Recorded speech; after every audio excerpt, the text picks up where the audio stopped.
Nais mo bang malaman kung ano ang naghihintay sa pusod ng kabubatan? Handa ka bang harapin ang mga nilalang na sa alamat mo lang narinig? Paano kung ang kagubatan ay hindi basta lupain, kundi isang nilalang na nagmamasid at naghihintay? At paano kung ang galit nito ay hindi mapigilan ng armas o tapang, kundi ng isang sinaunang panalangin na matagal nang nalimot? Makakabalik ka pa ba? O magiging bahagi ka na ng mga bulong sa hangin ng malinaw? Bago natin simulan ang kwento, huwag kalimutang i-like, share, at mag-subscribe upang suportahan ang channel. Hanagob sa bayan ng Malinaw. Ang bulong ng kagubatan. Sa bayan ng Malinaw sa Bicol, may isang kagubatang itinuturing na sagrado ng mga matatanda. Walang batang nagtatangkang pumasok doon. At kahit ang matatapang na mangingisda ay lumiliko palayo kung nagawi sila roon sa gabi. Ayon sa alamat, may nilalang na naninirahan sa gitna ng kabubatan. Ang hanagob. Sinasabi nilang ito ay dambuhalang nilalang na may balat na parang bakal at kulay itim. Mga matang naglalagablab sa pula. At buhok na sinlakas ng bagyong bumabangga sa bulkang Mayon. Isa itong halimaw na pinaniniwalaang nagbabantay sa mga lumang lihim ng lugar at handang pumatay sa sinumang magtatangkang sumira sa kabubatan. Ang iba ay tinatawag itong tunay na hari ng mga aswang. Dahil taglay nito ang lakas ng isang gabunan at kapangyarihan ng isang bangkilan. Tunay na mahalika. Nagmula sa dalawang tinuturing na pinakamalakas na aswang sa kasaysayan. Sinasabing ang hanagob ay tinitingala at kayang pasunurin ang ibang aswang katulad ng awok, kiwig, asbo, tiktik, at wakwak. Walang makakaligtas. Bulong ng mga matatanda. Kung magigising ang galit ng hanagob. Ngunit sa paglipas ng mga taon, unti-unting nakalimutan ng mga kabataan ang mga babala. Para sa nakakarami ay naging alamat lamang ang hanagob. Isang katang-isip na pantakot sa mga pasaway na bata. Ngunit para sa mga nakakatanda, sapat na ang mga biglaang pagkawala ng mga mangingisda at ang mga bangkay ng hayop na natatagpuan sa hangganan ng kabubatan upang patunayang hindi ito basta alamat. Kaya't nanatiling nakatago sa dilim ang hanagob.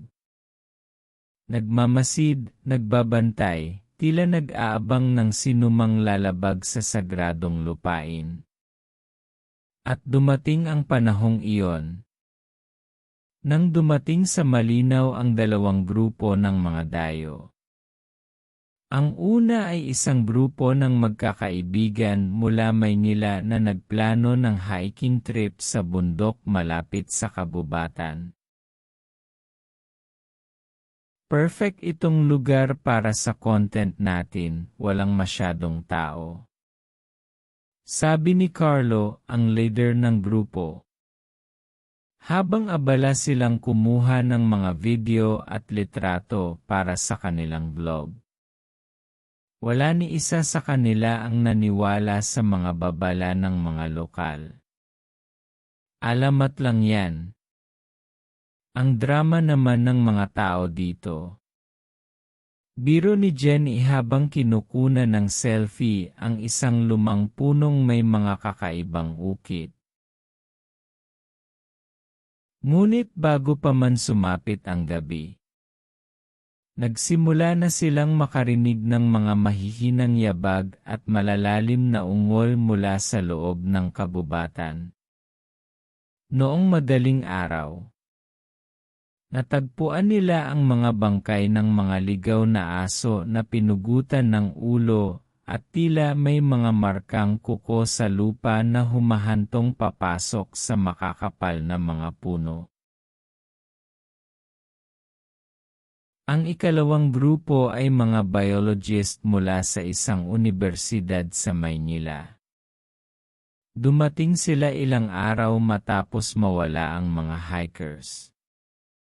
May dalang kagamitan para sa pag-aaral ng biodiversity sa kabubatan ng Malinaw. Layunin nilang magsagawa ng survey at magdokumento ng mga kakaibang halaman at hayop. Ngunit hindi rin sila natinag sa mga babala ng mga residente. Alamat lamang iyan. Wala nang mga halimaw sa panahong ito. Tawa ni Dr. Alvarez, ang namumuno sa grupo. Ngunit hindi nagtagal. Sila rin ay nagsimulang makaranas ng mga kababalaghan. Unang gabi pa lang, may mga hayop na natagpo ang pinugutan ng ulo. At narinig nila ang mga sigaw mula sa kabubatan, mga sigaw na hindi mula sa tao o hayop. Sa ikalawang araw ng biologist group sa kabubatan ng Malinaw, nagsimula na rin silang makaranas ng mga di maipaliwanag na bagay. Mga yabag sa gabi. Mga matang tila nagmamasid mula sa dilim. At mga hayop na natatagpo ang wala ng ulo. Habang nag-inspeksyon si Dr. Alvarez at ang kanyang team sa gilid ng isang lumang ilog, isang sigaw ang umalingaw-ngaw mula sa kabilang panig ng kabubatan. May tao. Tulong. Sigaw ng isang lalaki. Mabilis na naghandang sumaklolo ang grupo. Sa kanilang pagdating sa pinagmulan ng sigaw, tumambad sa kanila ang apat na pagod at takot na mukha. Ang grupo ng mga hikers na matagal nang hinahanap sa bayan. Salamat sa Diyos. Mga tao rin kayo mula sa labas. Sabi ni Carlo. Namumugto ang mga mata sa puyat at takot. Ilang gabi na kaming halos paikot-ikot lamang dito. May kakaiba sa lugar na to, yung pareho tayo. Sagot ni Dr. Alvarez. Habang sinusuri ang mga sugat ni Jenny. Hindi lang kayo ang nakakaranas ng kababalaghan. May namamatay ring mga hayop sa paligid ng camp namin. Nagpalitan sila ng mga kwento. Ang mga hikers tungkol sa mga unggoy at aninong sumusunod sa kanila. At ang mga biologist tungkol sa mga kakaibang marka sa puno at mga kalansay ng ibon at unggoy. Sa gitna ng kagubatan, nagdesisyon ang dalawang grupo. Mas mabuti sigurong magsama na tayo. Mungkahi ni Dr. Alvarez. Kung may masama ngang nilalang dito, magiging mas ligtas tayo kung marami tayo. Agreed. Hindi na tayo pwedeng maghiwa-hiwalay. Sabi ni Carlo. Kailangan natin hanapin ang pinakamabilis na daan pabalik sa bayan. Habang bumibigat ang hangin at tila lalong dumidilim ang paligid. Sama-sama nilang tinahak ang makitid na trail papasok sa pusod ng kabubatan. Walang kamalay-malay na ang mismong desisyon nilang magsama ay siya ring magdadala sa kanila ng mas malapit sa teritoryo ng Hanagob. Maghapon nang naglalakad ang dalawang grupo. Ang mga biologist at ang mga hikers, pero tila hindi pa rin nila mahanap ang labasan. Sa halip na palapit sa bayan, mas lalo pa silang napalalalim sa pusod ng kabubatan. Habang palalim ng palalim ang kanilang paglalakad, tila may bumibigat sa paligid, ang hangin ay mas makapal. Ang mga puno'y parang mas dikit-dikit. At ang mga tunog ng mga hayop sa paligid ay unti-unting nawala. Wala nang huni ng ibon. Wala nang kaluskos ng mga insekto. Puno ng katahimikan. Wala nang daan. Puro talahib at matatarik na bato. Bulong ni Jenny na nanginginig ang boses. Magpahinga muna tayo. Hindi ko na kaya. Maya-maya pa. Nakita nila ang isang madilim na siwang sa gilid ng bangin.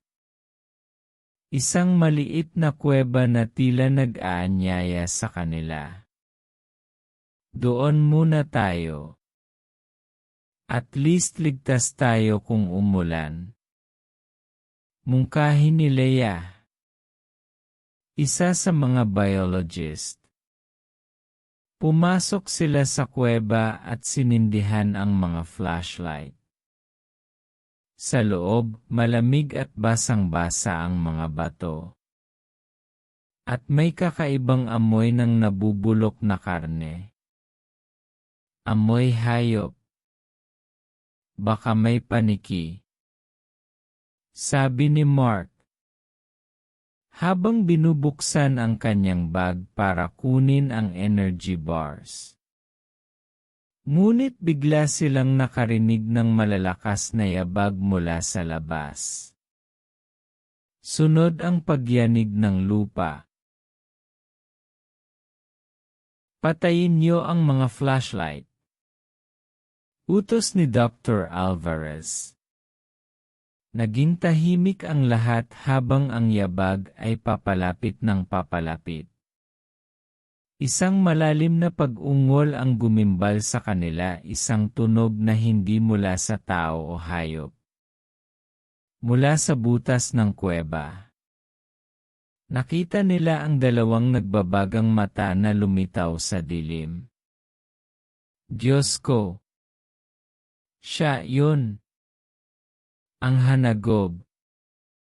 Bulong ni Carlo nanginginig. Sa isang iglap. Sumulpot ang dambuhalang nilalang. Balat na parang bakal. Kukoy singhaba ng sundang. At matay naglalagablab sa galit. Tinamaan nito ang bibig ng kuweba. Gumuho ang mga bato. Takbo! Sigaw ni Jenny. Ngunit huli na. Gumuho ang kisam ng kuweba. Nadaganan si Leia. Pilit siyang hinahatak ni Dr. Alvarez, pero lumalapit ang Hanagob. Walang titigil. Tumakbo lang kayo. Sigaw ni Carlo habang ang kisam ng kuweba ay nagsimulang gumuho. Ang bawat hampas ng Hanagob sa mga bato ay nagdudulot ng malalakas na dagundong. Tila sinasadyang itrap ang mga dayo sa kanyang teritoryo. Mabilis na nagtakbuhan ang ilan palabas.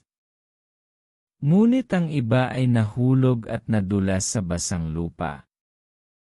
Si Leia, isa sa mga biologist, ay nadaganan ng mga bumabagsak na bato. Leia!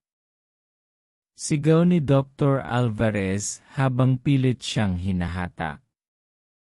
Ngunit lumitaw ang anino ng hanagob sa bungad ng kuweba, matay nagliliyab sa pula. At bawat hinay naglalabas ng amoy ng dugo at bulok na laman. Hindi ko siya mahatak, sabi ni Alvarez. Desperado.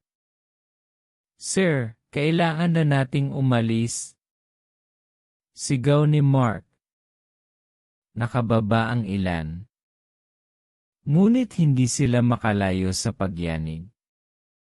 Hindi natin sila pwedeng iwan, sabi ni Jenny. Sumama si Carlo. Sa bungad. Nakita nila sina Leia at dalawa pa. Natrap sa likod ng mga bato. Nakatutok sa kanila ang hanagob. Jenny, delikado. Tugon ni Carlo. Pero sumama na rin siya nang makita ang determinasyon sa mukha ng kaibigan. Pagdating nila sa bungad, tumambad ang kakilakilabot na tanawin. Si Leia at dalawa pang biologist ay natrap sa likod ng mga nagbagsakang bato. Sa kabilang panig ng kuweba. Tanaw pa rin ang hanagob na dahan-dahang lumalapit, matay nakatutok sa kanila. Mga kukoy kaskas sa bato habang naglalakad. Jenny.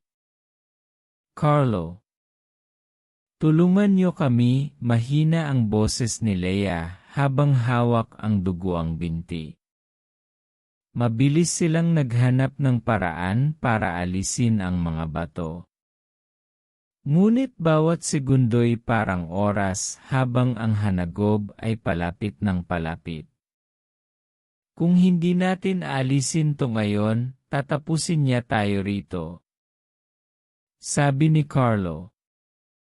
Pawis na pawis at nanginginig ang kamay. Habang hinahatak nila ang mga bato.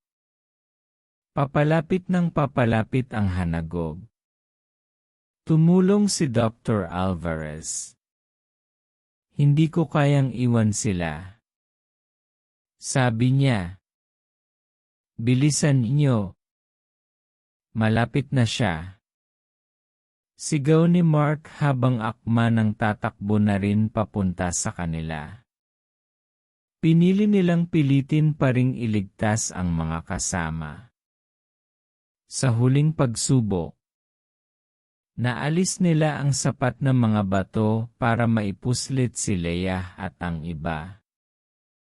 Ngunit ang tunog ng mga mabibigat na yabag ay palakas ng palakas.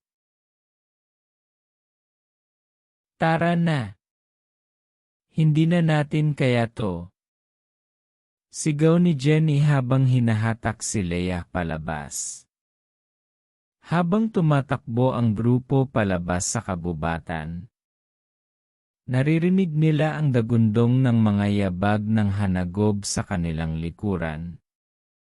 Ang mga puno ay tila nagbabaluktot habang binubuwag ng dambuhala ang kanyang daanan. Isa-isang nadadapa ang ilan sa kanila. Ngunit wala ng panahon para bumagal.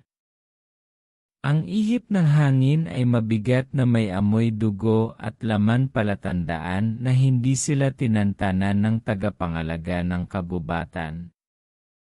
Sa isang makitid na daan, natagpuan nila ang isang clearing na napapaligiran ng mga punong may nakasabit na anting-anting, palaspas, at ukit ng mga hayop at tao.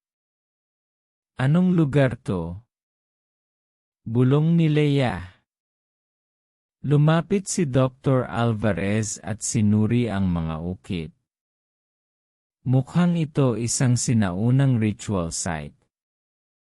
Tignan niyo ang mga simbolo. Parang naglalarawan ng isang nilalang. Sa gitna ng altar. May nakaukit sa bato. Isang dambuhalang nilalang na may katawan ng tao, mukha ng halimaw, at naglalagablab na mga mata. Nakapalibot dito ang mga anyo ng mga taong nakaluhod.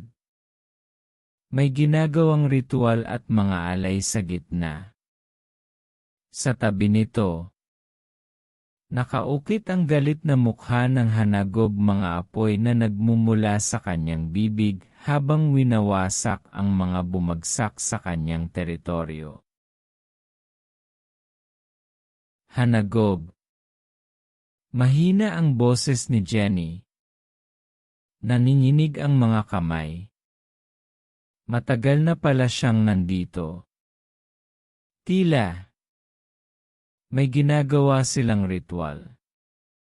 Sabi ni Dr. Alvarez habang sinusuri ang lumang inskripsyon.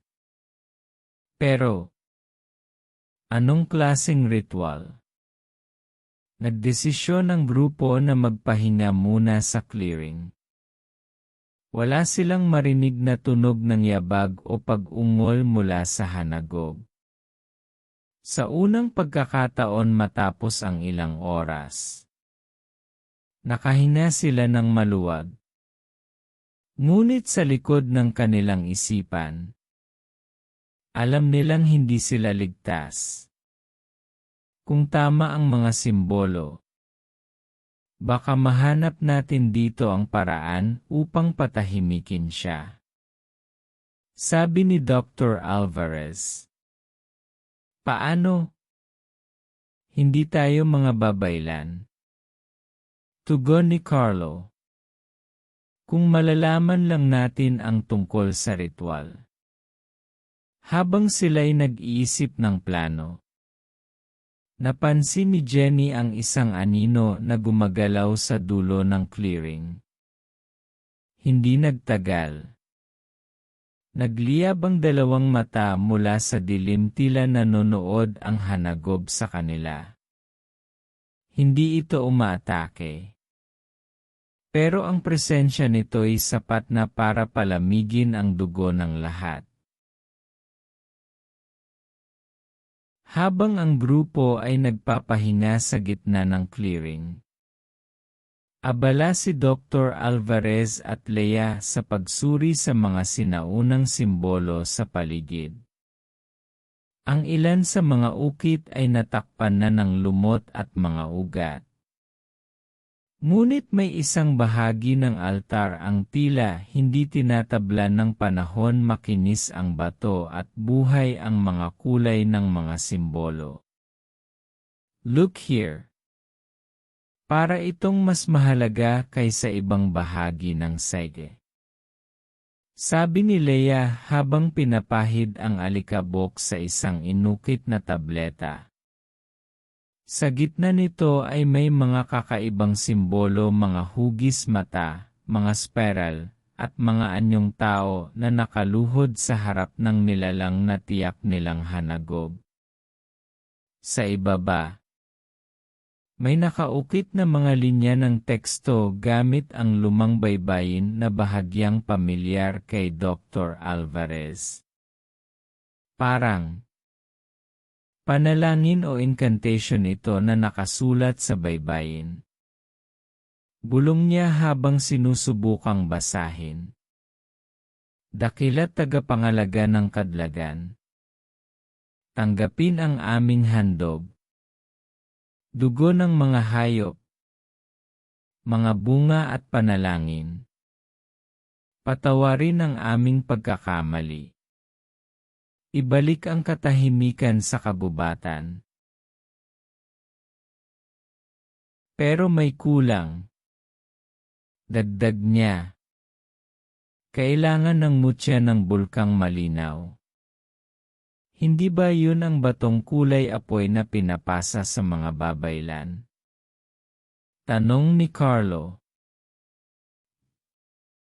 May kapangyarihang magpatahimik sa galit ng kalikasan.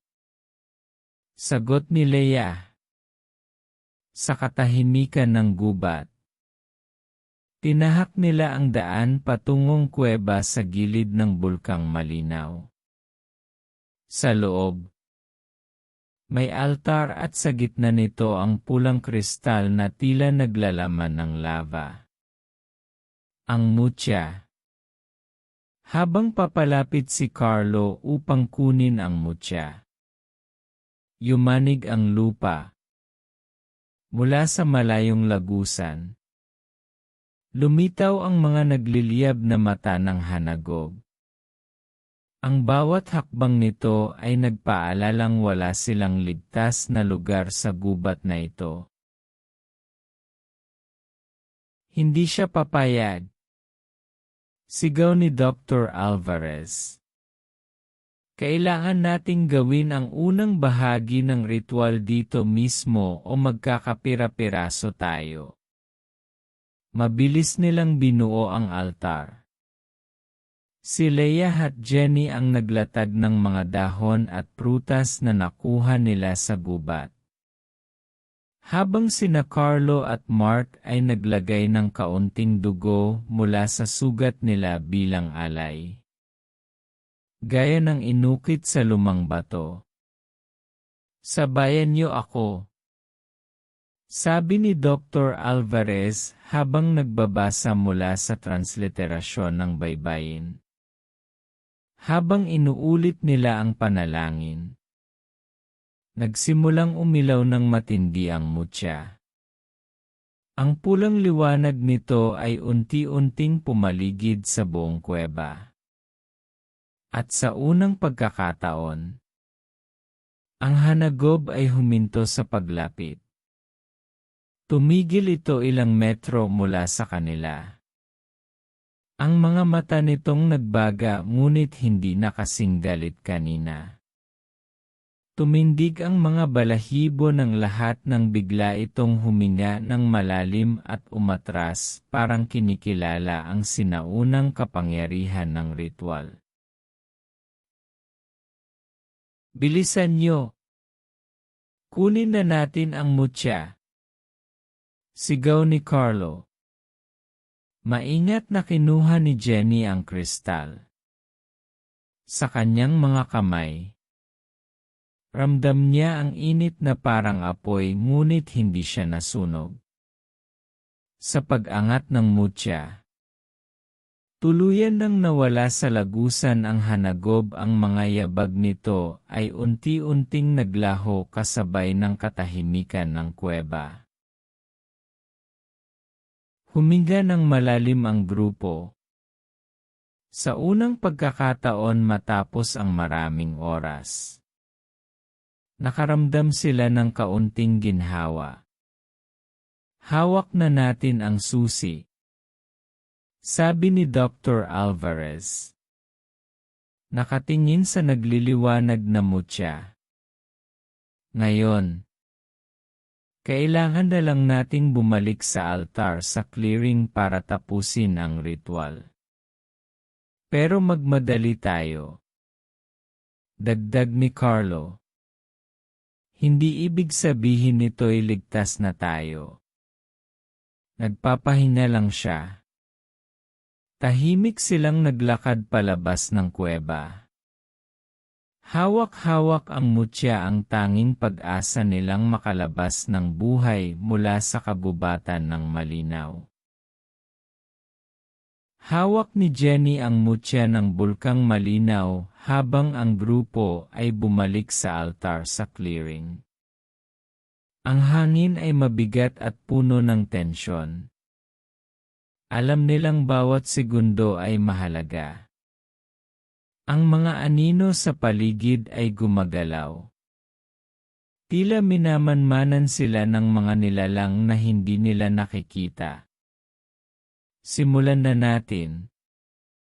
Utos ni Dr. Alvarez. Maingat nilang inilapag ang mutya sa gitna ng altar. Sa sandaling iyon, ang lupa ay yumanig. At ang mga puno sa paligid ay tila umusal ng mga matandang awit, mga bulong na sinasabayan ang kanilang panalangin. Nagliyab ang mutya at naglabas ng isang matinding liwanag. Ang mga mata ng hanagob na kanina ay nagbabantay mula sa dilim ay biglang nagdilim. At mula sa kakahuyan, maririnig ang isang malalim na ungol. Ang paligid ay unti-unting luminaw. Ang kagubatan ay muling napuno ng mga huni ng ibon at kuliglig. Parang nagising sa isang mahabang bangungot. Buhay tayo. Bulong ni Leia. Sa wakas, isang malinaw na trail ang lumitaw.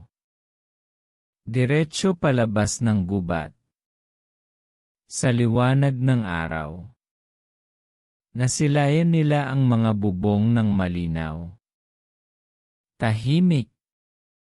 Ligtas. Sa ngayon. Bulong ng kagubatan.